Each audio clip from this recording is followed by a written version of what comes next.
led to his assassination. Yes, and led to his assassination. Absolutely.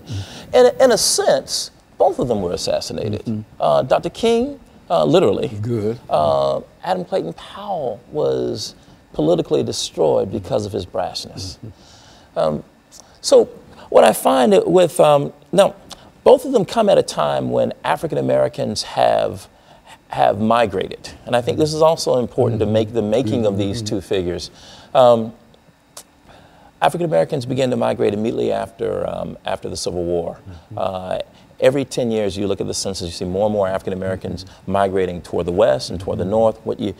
Except for the 10 years during the Depression, when you don't see much migration, but you see, and so African Americans migrated from rural communities in the South to cities in the South like Montgomery and Atlanta. That created the possibility for a Montgomery bus boycott, but also created the possibility for an Abyssinian Baptist church, which was Adam Clayton Powell's political base, and which became for Martin Luther King the base for the Montgomery bus boycott and Ebenezer.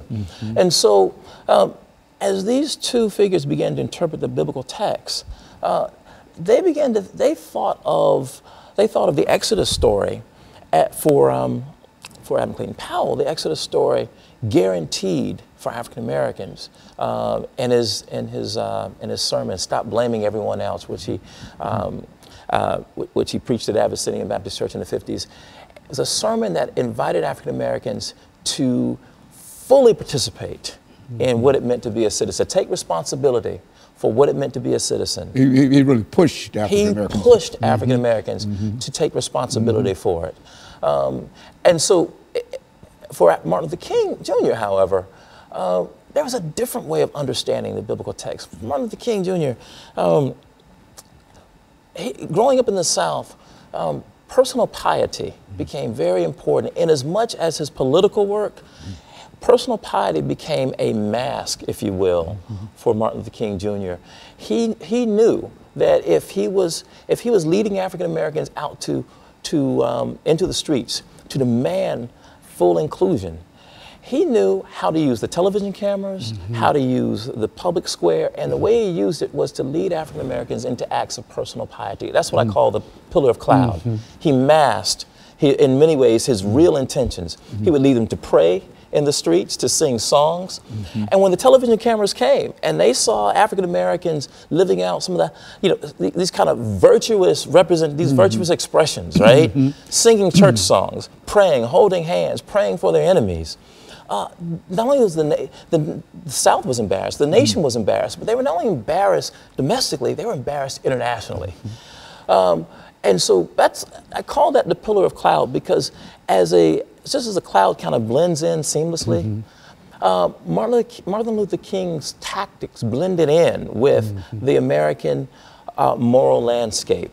These were virtues for America.